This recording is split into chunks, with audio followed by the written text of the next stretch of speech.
41வது சர்க்கம். அசோகவனத்தை அழித்தல். சீதையால் புகழ் வாக்குகளால் பெருமைப்பட பேசி வாழ்த்தப் பெற்ற அந்த வானரசிரேஷ்டர் பிரயாணத்திற்கு சித்தமானவராகி அந்த இடத்தினின்று அப்புறம் சென்று பின்னர் மனதில் ஆராய்ச்சி செய்தார். கருங்கண்ணாலான இந்த சீதா பிராட்டி கண்டு கொள்ளப்பட்டாள். இந்த காரியம் சிறிது சேஷிக்கின்றது.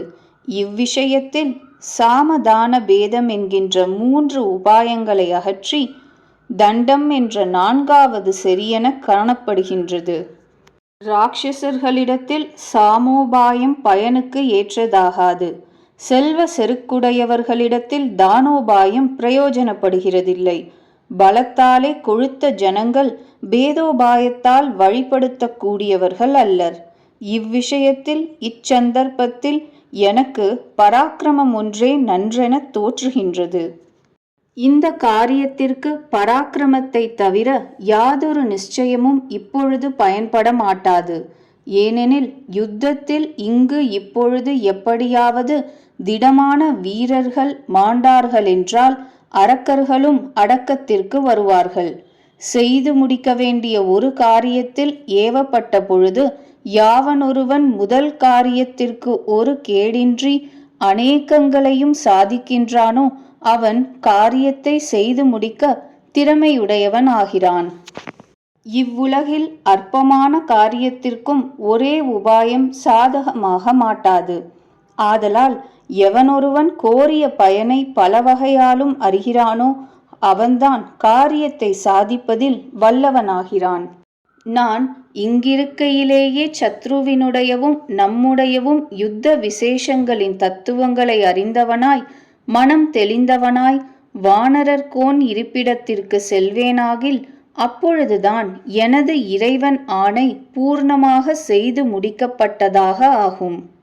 இப்பொழுது ராட்சசர்களுடன் எனக்கு வலுவில் யுத்தம் எளிதில் ஏற்பட்டதாக எப்படியாகும்? ஏனெனில் அப்படியானால் மட்டுமே தசமுகன் மிக முக்கியமான தன் பலத்தையும் என்னையும் போரில் நிச்சயமாய் சேர விடுவான்.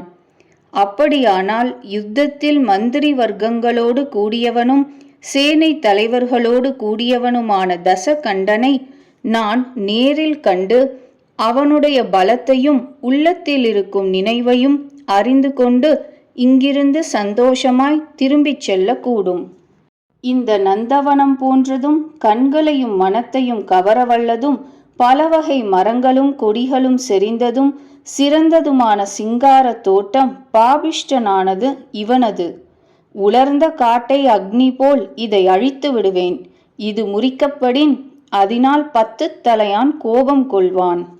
அப்பொழுதுதான் ராட்சசாதிபன் குதிரைகள் பெருந்தேர்கள் குஞ்சரங்கள் இவைகளோடு கூடியதும் திரிசூலம் காலாயசம் பட்டசம் என்கின்ற ஆயுதங்களை உடையதுமான பெரிய சேனையை அனுப்புவான். அதனால் இது பெரும் போராக விளையும். சகிக்கவரிய பராக்கிரமம் படைத்த நான் உக்ரமான விக்கிரமம் படைத்த அந்த அரக்கர்களோடு யுத்தத்தில் கைகலந்து ராவணன் ஏவிய அச்சேனையையும் ஹதம் செய்து கபியரசன் அரண்மனைக்கு சுகமாக போய்ச் சேருவேன். பிரபல விக்கிரமசாலியான மாருதி அங்கு இப்பொழுது வாயுவை போல் கடும் சினம் கொண்டவராய் மகத்தான தொடையின் வேகத்தால் விருட்சங்களை முறித்தெறிய தலைப்பட்டார். வீரரான ஹனுமார் அதனால் அந்த கொழுத்த பறவைகள் மிகுந்ததும் பலவகை மரங்களும் கொடிகளும் அடர்ந்ததுமான அந்தப்புற வனத்தை பாழாக்கினார். அந்த வனம் முறிக்கப்பட்ட விருட்சங்களாலும் தூர்க்கப்பட்ட நீர்நிலைகளாலும் பொடியாக்கப்பட்ட பர்வத சிகரங்களாலும் காண்பதற்கு இன்னதாய் ஆய்விட்டது. பலவகை பறவைகள் வீறிட்டழும் சத்தங்களாலும் உருவழிந்த நீர்நிலைகளாலும் வதங்கி வாடின செந்தளிர்களாலும் அந்த வனம் வாடி வதங்கிய மரங்களையும் கொடிகளையும் உடையதாய் காட்டு தீயால் எரிப்பட்டதென அப்பொழுது பொலிவற்று இருந்தது. கலைந்த வேலிகளை உடையனவாய் அந்த கொடிகள் பயத்தால் நடுங்கும் பெண்கள் போல் துடித்தன. சிதைக்கப்பட்ட லதா கிரகங்களாலும் சித்திர மண்டபங்களாலும் நசுக்குண்ட பெரும் பாம்புகளாலும் கொடிய மிருகங்களாலும் இடித்து தகர்க்கப்பட்ட கல் மண்டபங்களாலும் கிருகங்களாலும் அந்த மகாவனம் அலங்கோல ரூபம் கொண்டதாய் ஆனது. தசமுகனின் பெண்டுகள் விகரிப்பதற்கு இடமாயிருந்த பூங்காவனத்தின் அந்த அசோகக் கொடிகள் கலையாமல் படர்ந்திருந்த சிங்கார வனமும் வானரத்தின் ஆண்மையினால் ஹதமானதை சோகக் கொடிகள் அடர்ந்ததாய் ஆயிற்று.